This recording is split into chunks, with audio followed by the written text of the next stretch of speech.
Bom dia a todos. É muito prazer, uma honra estar aqui em Ribeirão Preto. É a segunda vez que eu venho para essa cidade, né? Vim há 2 meses, mais ou menos, atrás, com a esposa para conhecer, né? De fato, a cidade. Eu já sabia que eu ia dar essa palestra aqui, a convite do Sérgio. Combinado, né? A nossa ideia é contar um pouquinho para vocês como que nós ali no estado de São Paulo, especificamente na Secretaria de Gestão e Governo Digital, temos conduzido, né, a pasta de transformação digital aqui no estado. E considerando o público aqui de vocês, né, prefeitos, auditores fiscais e tudo mais, fiz um esforço de tentar trazer um pouquinho para uma lógica mais municipal, usando de conceitos que podem ser aplicados por vocês também. Porque quando a gente fala de transformação digital, para muita gente pode parecer uma coisa extremamente distante, para outros pode parecer uma coisa extremamente conceitual. E a ideia é mostrar que tem caminhos, tem formas, tem métodos para se fazer. Então, um pouquinho sobre mim, né? Eu sou economista de formação, especialista em gestão pública pela USP. Estou concluindo meu mestrado também em gestão pública na FGV. Fiz um MBA em liderança e inovação, que foi, acho que, o pontapé inicial para eu mergulhar, né, nesse universo de transformação digital. Atuo hoje como um líder de implantação dentro da Secretaria de Gestão e Governo Digital, /Prodesp, e vocês vão entender esse /Prodesp também ao longo da apresentação.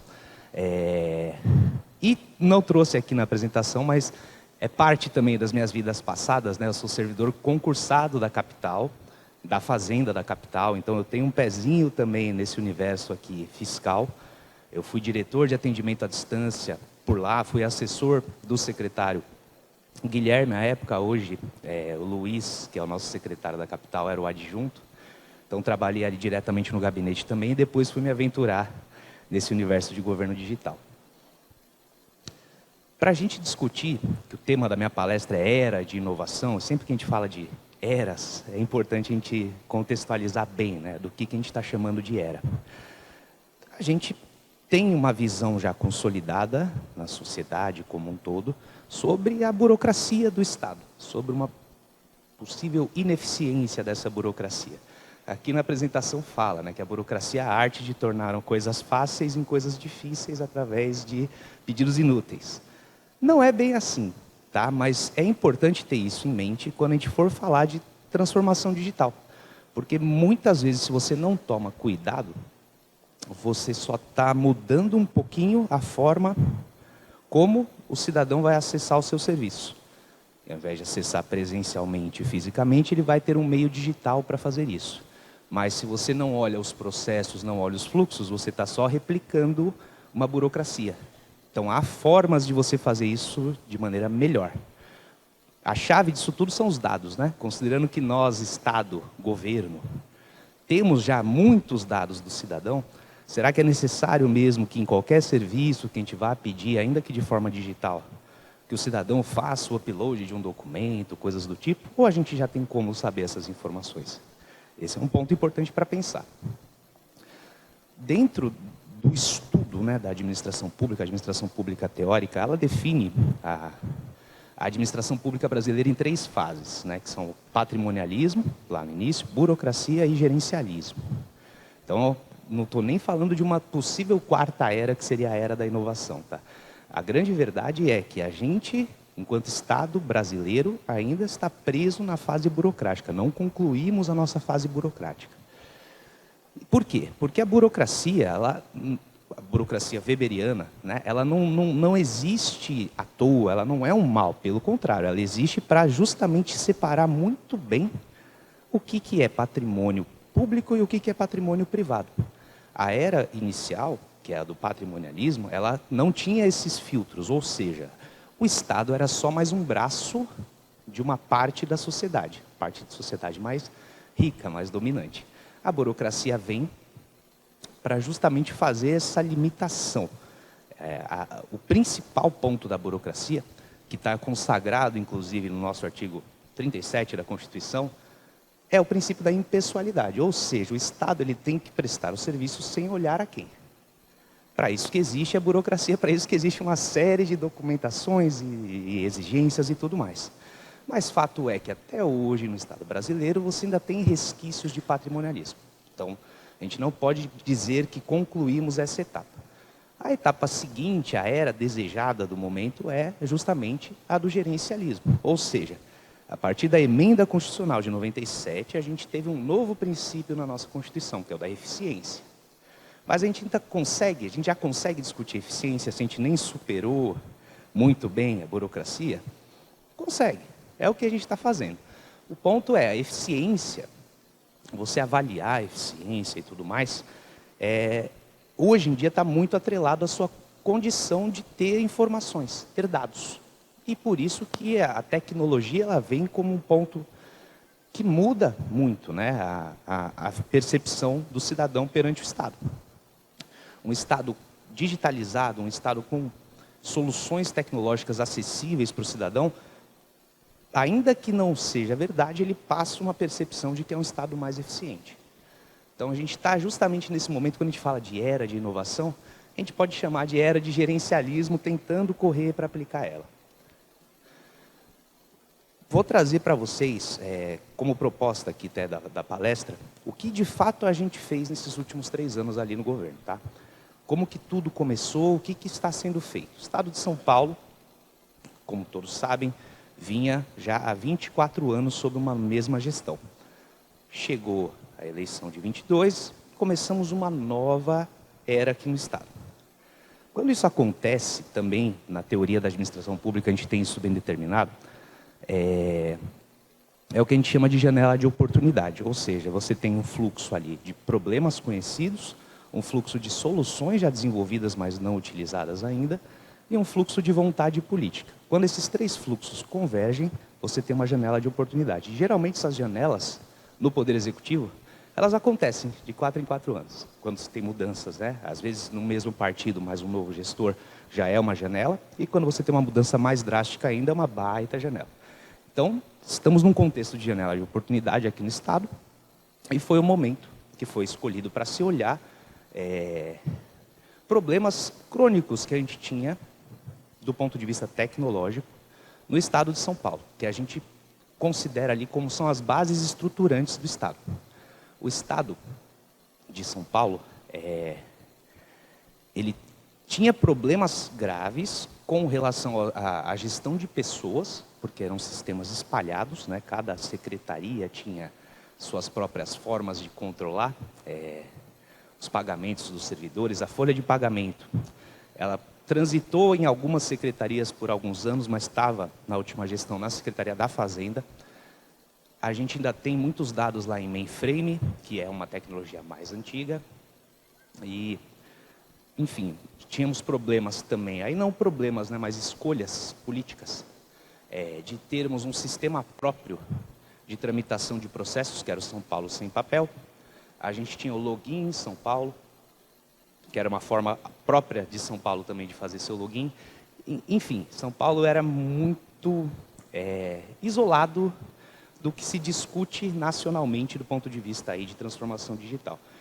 Então, o nosso subsecretário, isso aí foi em março de 23, desenhou no quadro o que ele tinha como visão, né, a visão do secretário Caio, da nossa estratégia de governo digital.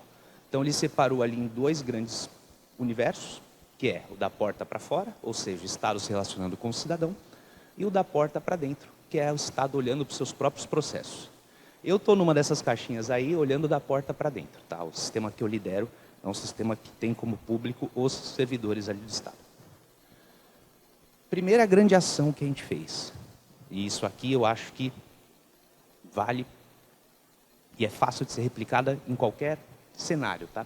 Foi normatizar, foi criar um decreto em que se estabeleceu a estratégia de governo digital. Ou seja, a Secretaria de Gestão e Governo Digital, que foi criada nessa gestão, não tinha antes uma secretaria voltada para isso, né? Ela vem para ser um órgão central de tecnologia e, sendo o órgão central, a primeira grande coisa que a gente fez foi publicar um decreto.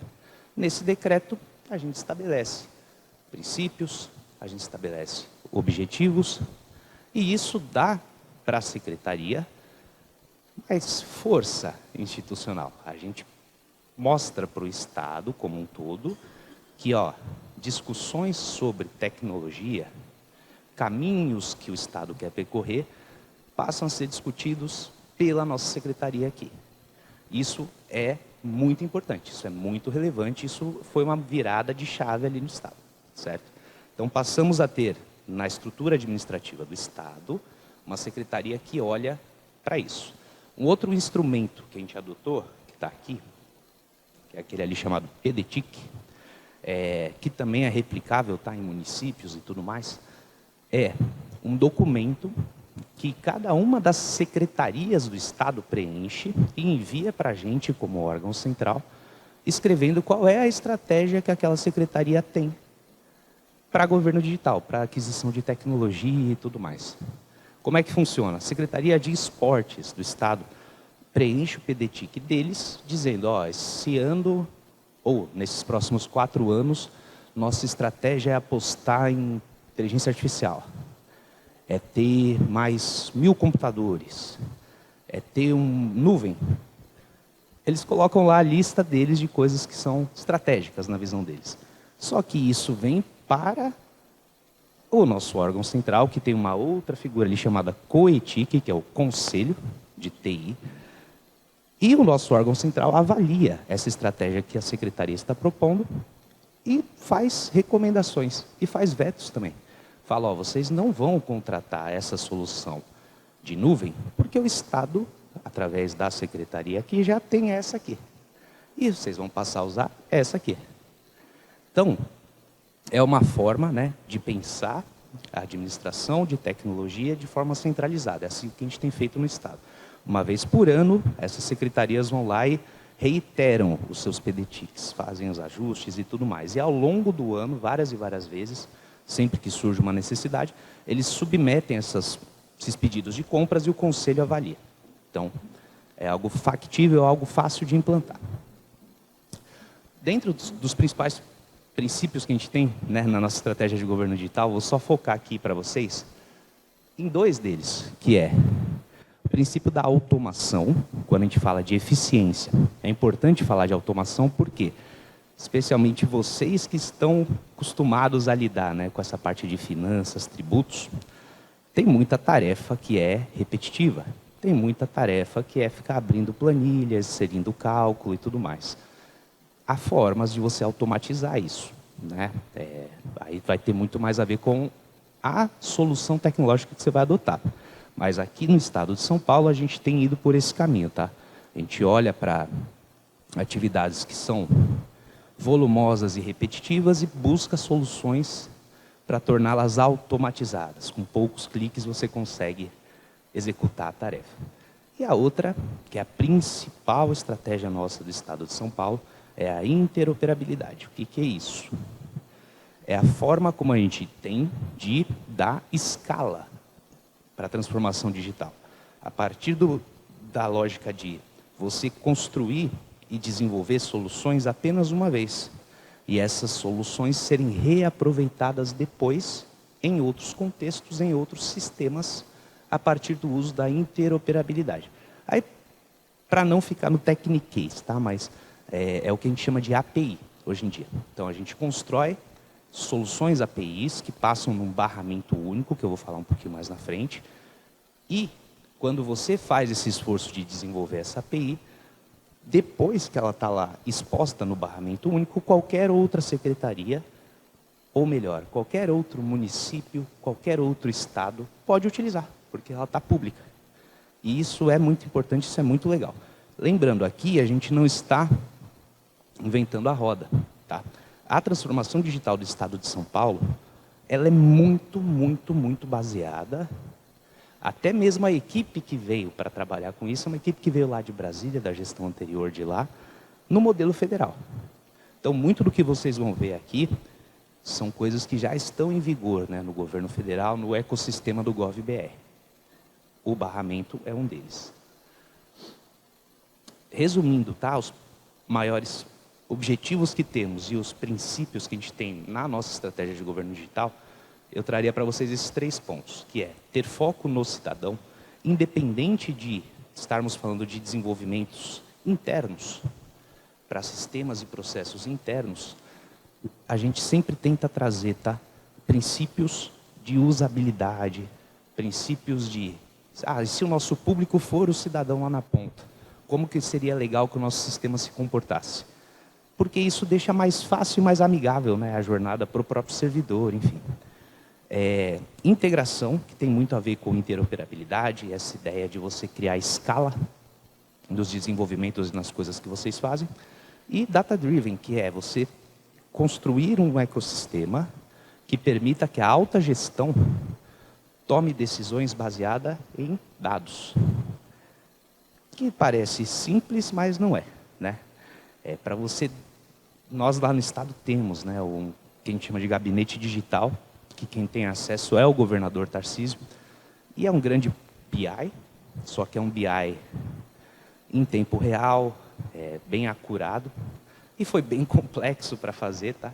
Mas ele permite que o governador, ou o prefeito, ou o secretário, veja em tempo real informações relevantes para tomar decisões relevantes, baseadas em dados.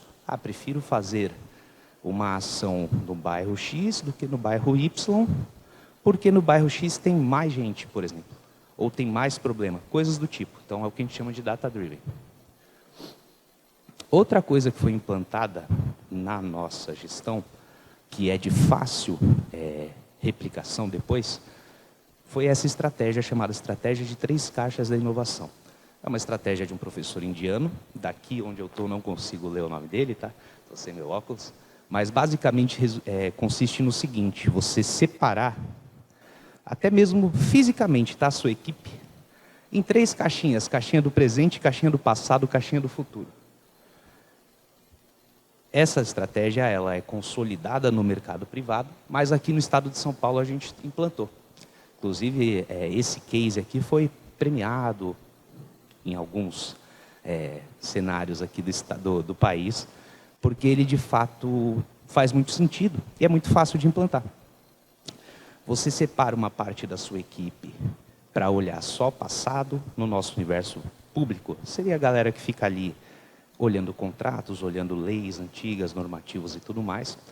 Você separa uma parte da equipe para ficar de olho no presente, ou seja, correndo atrás do que é necessário, né, em termos de aquisição de recursos humanos, aquisição de novas tecnologias, de repente ajuste de normativos, criação de novos decretos e tudo mais. E você aposta tudo na sua equipe que está olhando para a caixinha do futuro, que é de fato a galera que faz a inovação acontecer. O cenário que foi encontrado no início de 2023 foi esse: a gente tinha 33 colaboradores só que olhavam para governo digital, e desses 33, só 3 que olhavam efetivamente para a caixinha do futuro. Eram pessoas que estavam trabalhando com novos sistemas. Então, enxergamos ali uma série de oportunidades, desafios, né? Os principais eram que a gente não tinha uma estratégia de governo digital, a gente não tinha gente olhando muito para frente, estava olhando só para lidar com os problemas atuais e passados. Fizemos uma série de ações estratégicas aqui no estado. Uma delas foi a implantação dessa metodologia das 3 caixas, foi a criação das squads, né, que a gente chama. Para que fique claro, tá? Squad não é nada de outro mundo, são equipes que estão ali numa estrutura mais otimizada, uma estrutura enxuta. O nosso padrão ali, né, para uma squad é ter um líder de implantação, ter um gerente de projetos e ter um analista de requisitos, vai. E essa galera fica ali alocada para entregar o quanto antes uma funcionalidade ou um sistema, e ela é rapidamente desmobilizada para poder atuar em outras frentes. Então essa é a lógica de uma squad, uma equipe que se especializa em não ser especializada em nenhum assunto próprio, tá? Ela está ali para fazer rapidamente alguma coisa. Então a gente implantou isso também. E hoje o cenário é esse: a gente tem mais de 162 colaboradores, tá? O slide está um pouquinho desatualizado. E desses 162, 146 são voltados só para a caixinha do futuro. Ou seja, boa parte da nossa atuação é uma atuação olhando para frente, é criando novos sistemas, criando novas soluções. Por que que isso é importante? Se você puxa a sua transformação digital pelo olhar do futuro, você ganha força para, muitas vezes, a própria solução que é criada conseguir ajustar presente e passado. Tivemos casos concretos assim, tá? De sistemas que construímos e que, quando conferidos com a realidade, com normativos e tudo mais, em tese ele não poderia ser daquele jeito. E o que aconteceu no final? Mudou-se o normativo. Discutiu-se e revogou, por exemplo, um decreto, criou-se um novo, enfim. São formas de ver a inovação puxando a transformação digital e, de fato, mudando até amarras que são muito específicas, né, da nossa administração pública. Bases estruturantes. Como eu disse, o Estado apostou em... A gente está no 3º ano de gestão, né? É pouco tempo. Mas a gente apostou em trazer o Estado de São Paulo para o ecossistema nacional. Então, a gente não fica focado em criar, inovar, no sentido de fazer coisas que nunca foram feitas. Não. A gente olha para coisas que estão aí implantadas, que são muito bem-sucedidas, e adere a elas. O Estado de São Paulo foi um dos últimos a aderir ao modelo GovBR, mas fizemos isso em 2023, e hoje mudou, inclusive, toda a infraestrutura até do programa GovBR como um todo, porque o São Paulo tem muita gente, né? E qual que foi a lógica por trás? Primeiro, a gente está falando de segurança, né? A gente ter uma base única ali de logins para a administração pública como um todo é ótimo, uma base atual, uma base que faz validação facial, enfim. E para o cidadão, é uma senha a menos que ele tem que decorar, né? E isso tem valor também. Todo mundo, durante a pandemia, pelo menos, precisou ter o GovBR no celular para poder acessar a carteirinha de vacinação. Então, você já sabia a sua senha do GovBR. Por que não os sistemas aqui do Estado também utilizarem o mesmo login? Então, essa foi a nossa lógica. Então, hoje, se você acessa o aplicativo do Poupa Tempo, por exemplo, é GovBR. Boa parte, né, dos sistemas nossos do Estado, que são de acesso ao público, a gente também já utiliza o GovBR. Outro movimento que São Paulo fez, a gente aderiu ao SEI. A capital já tinha o SEI há bastante tempo, né? O SEI, que é uma solução feita lá pelo TRF4, mas de ampla adoção no país, o governo federal inclusive usa. O Estado de São Paulo não tinha, o Estado de São Paulo tinha o São Paulo Sem Papel. A ideia de ingressar para o SEI é principalmente entrar para a comunidade, fica mais fácil, está todo mundo numa mesma base tecnológica, é mais fácil. Então, hoje, o governador de São Paulo, se quiser tramitar um SEI para o presidente da República, ele consegue no mesmo sistema. Dentro da lógica do SEI, inclusive, o Estado de São Paulo tem feito um trabalho que se chama SEI Cidades, que é de apoiar os municípios, tá? Os nossos 645 municípios.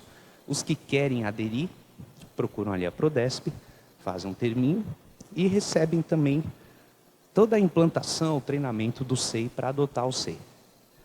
O objetivo, não só do Estado, né, mas é um objetivo do próprio governo federal, que também tem um programa parecido, e do BID até, é a gente ter todo mundo utilizando a mesma base para fazer a tramitação dos processos. Isso seria excelente para o país. Diário do Estado, né, o Diário Oficial. Esse também foi outro que a gente considera como uma base estruturante. Quando assumiu a gestão atual, o Diário Oficial, ele era feito ainda na imprensa gráfica, lá na Moca, e foi um grande desafio nosso de início, mas hoje o Diário Oficial de São Paulo, ele é 100% digitalizado, todo indexado para fazer suas buscas e tudo mais. Então, foi mais um feito logo no início, né, de gestão importante. E hoje ele é integrado, inclusive, com o SEI. Você está ali no processo SEI, com um clique só, você já manda ele para ser publicado no diário. Minha área SP, esse é outro desses projetos que a gente chama de bases estruturantes. Esse é o meu filhote, né? Esse sou eu que cuido. Minha área SP, ele nasce para ser uma retaguarda única digital. Como é que funciona? Nosso objetivo é, cada secretaria, ainda mais falando de Estado, né? Tem secretarias ali absurdamente gigantes, Secretaria de Educação, de Saúde, 200 mil servidores, essas coisas. Nosso objetivo é que todos os servidores do Estado acessem o mesmo lugar, que é o minhaarea.sp.gov.br, façam seu login com o GovBR. E, a partir daí, está dado o desafio, né, que ele tem que ter uma tela que faça sentido para as atividades dele, ou seja, se eu sou um servidor da Fazenda, não faz sentido que apareça para mim sistemas da Secretaria de Esportes, e vice-versa. E eu tenho que fazer com que os vários sistemas que aquele servidor acessa estejam disponíveis nesse mesmo endereço. Para isso, a gente encontrou duas formas, né, duas tecnologias. A primeira, CyberArk, que é a que cuida dessa gestão de acesso, propriamente dita, porque, no fim, a chave ali de acesso é a mesma, é o CPF, né, pelo GovBR. No momento em que eu recebo esse CPF, eu preciso saber que esse CPF é de um servidor público, que esse servidor público está lotado em determinado lugar e que esse servidor público tem acesso ao sistema XYZ e que dentro do sistema X o acesso dele é um acesso de administrador, por exemplo. Então, toda essa parte da gestão da identidade virtual do servidor, a gente faz com a CyberArk no início da jornada ali do servidor público. A outra parte, que é o motor disso tudo, onde tem toda a interface também que o servidor vê, onde tem as orquestrações, né, do quais sistemas que vão puxar e tal, a gente faz via ServiceNow. A ServiceNow, então, recebe essas informações de login e na tela ela traduz isso para o que o servidor de fato vai ver. E, em muitos casos, tá, sistemas mesmo inteiros a gente desenvolveu dentro dessa linguagem da ServiceNow. Cito como exemplo o sistema nosso de gerenciamento de imóveis do Estado. Foi construído todo em plataforma ServiceNow. Minha área, então, ele se conecta com basicamente todos os produtos nossos aqui do Estado, porque ele tende a ser a principal ferramenta ali que o servidor vai utilizar no dia a dia. E essas linhas que vocês veem, elas são as conexões que a gente chama do integrador SP, que é aquela estratégia que eu falei do barramento único. Você ter tudo conectado via API, dentro de um lugar só, que torna essas APIs públicas e podendo ser utilizadas por qualquer outro ente. Gestão de pessoas, outro dos problemas estruturantes do Estado. Como que era a situação, né, do Estado aqui de São Paulo? Bases descentralizadas, muito trabalho manual, muitos erros, tá? Pouca governança de dados e tudo mais. A partir do momento que a gente implantou o sistema de gestão de pessoas, já seguindo todos esses preceitos que eu falei da estratégia de governo digital, a gente trouxe tudo para uma interface única, auditável. A gente consegue, inclusive, gravar, monitorar as sessões ali que o servidor está operando, né, no computador. Grava como se fosse um vídeo para poder fazer auditorias. Então, óbvio, né, esse tipo de ferramenta ela é um pouco mais cara e a gente não faz isso para todos os servidores, só para os que a gente considera como crítico. Então, se você é um servidor que vai aprovar a folha de pagamento, a gente avisa, né, ó, a sua sessão está sendo monitorada. Então, depois consegue resgatar ali o que foi feito e tal. E isso é importante, porque isso aumenta a segurança e a confiabilidade dos nossos sistemas como um todo. Hoje, o SGP está já em sua terceira onda de implantação. É um processo extremamente complexo, mas ele já traz uma série de funcionalidades aí, tanto da porta para dentro, né, o pessoal do próprio RH, que faz as operações ali de aprovação de férias e tudo mais, quanto para o próprio servidor público, que tem essa mesma interface e consegue ir fazendo suas atividades da vida funcional, né? Ah, preciso ver minha declaração de imposto de renda, preciso marcar minhas férias, preciso anexar um atestado. Tudo isso a gente faz pelo SOSP, que está dentro desse universo também. Um outro grande problema que a gente tinha, que também chamamos, né, de problemas estruturais, estruturantes, era a questão das demandas judiciais no Estado. Aí a gente fala, né, da relação do Poder Judiciário com o Poder Executivo, especificamente, tá? Servidor público que move uma ação para reconhecer um determinado direito dele que o Estado não pagou, por exemplo, um quinquênio que me era devido lá em 2013. Isso vai para o Poder Judiciário decide a favor do servidor e, através da Procuradoria-Geral do Estado, faz-se cumprir, né? E aí que estava o problema, ó, era um baita de um fluxo muito grande, que na telinha não dá para ver, mas uma das etapas do fluxo consistia na Procuradoria do Estado enviar via e-mail para o setorial de RH que ele tinha a obrigação de fazer a apostila de um servidor. E o que acontecia?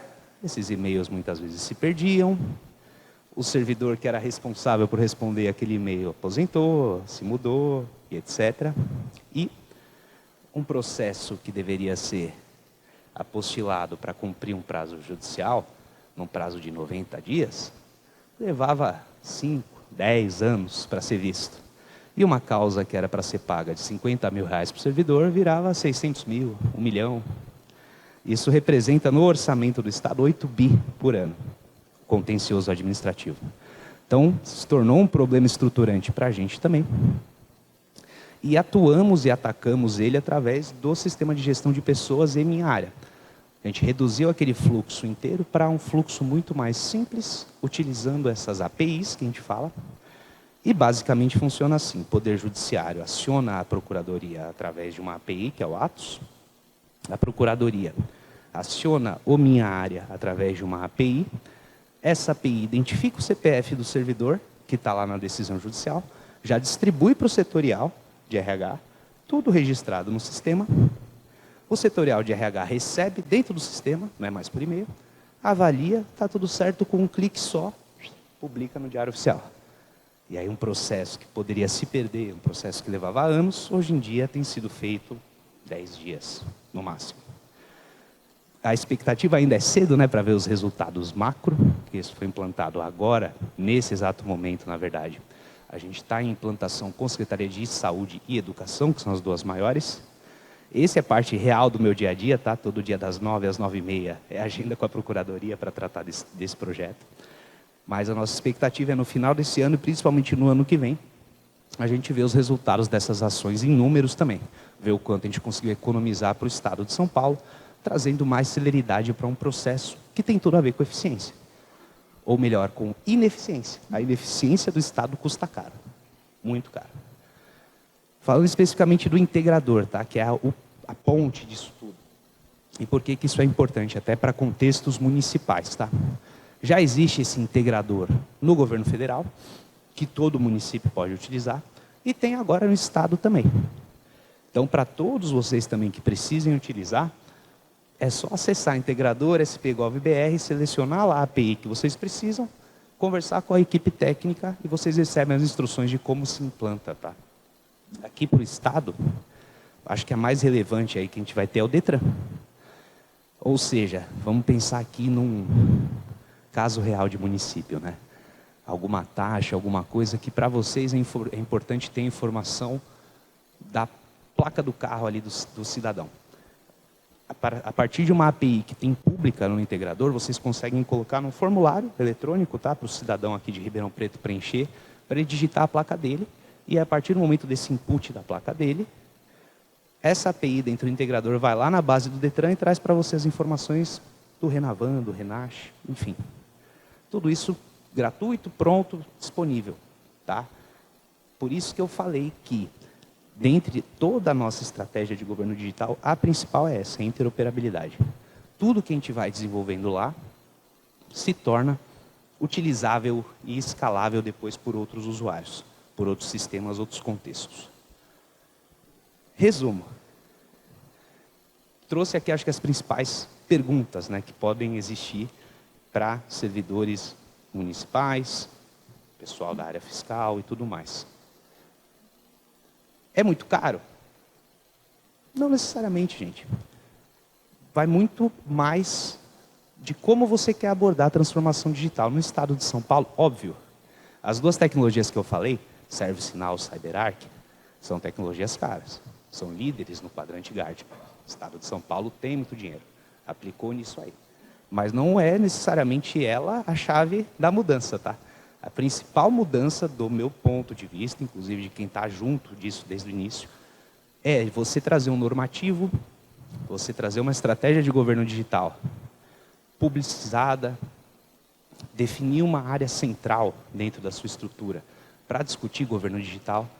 Tudo isso tem muito mais a ver com organização administrativa do que com gasto. E quanto tempo leva? A partir do momento que você se estrutura, vocês vão ver que é rápido. Você formar as equipes nessa estratégia de caixinha de passado, presente e futuro, vocês vão ver que vocês tendo gente boa alocada nessas caixinhas de futuro, rapidinho as coisas começam a ir andando, certo? E como começa? Eu acho que é assim, participando de seminários, discutindo, entendendo, porque em governo digital, a lógica principal, e o Estado de São Paulo fez isso, você não está aqui para inventar roda. Usa o que já funciona. O governo federal já tem uma solução? Usa. Conversa, é uma comunidade. Vocês levantando a mão e indo conversar com o Estado, conversar com outros estados, conversar com o governo federal. Muitas vezes vocês vão ver que já são soluções prontas, que é só aderir. E isso que a gente fez muito também no Estado. Trouxe aqui alguns contatos, tá, para vocês, caso vocês queiram. A própria página da Prodesp. A Prodesp tem um monte de solução já pronta, tá? Aí é mais uma pegada mais comercial, não entro muito nesse mérito. Tem a egd@sp.gov.br, que é uma caixa de e-mail, que é o pessoal que construiu essa estratégia de governo digital. Caso vocês tenham dúvidas, queiram bater um papo, é um pessoal mais de gestão pública mesmo, pessoal mais burocrata. E tem a minha área também, que é a caixa que eu cuido. Se vocês tiverem dúvidas sobre essa parte de como que se orquestra nessas APIs, como que se utiliza, fique à vontade também para mandar, que a gente conversa. Alguma dúvida? Não sei se é aberta a dúvidas, mas é isso. Muito obrigado.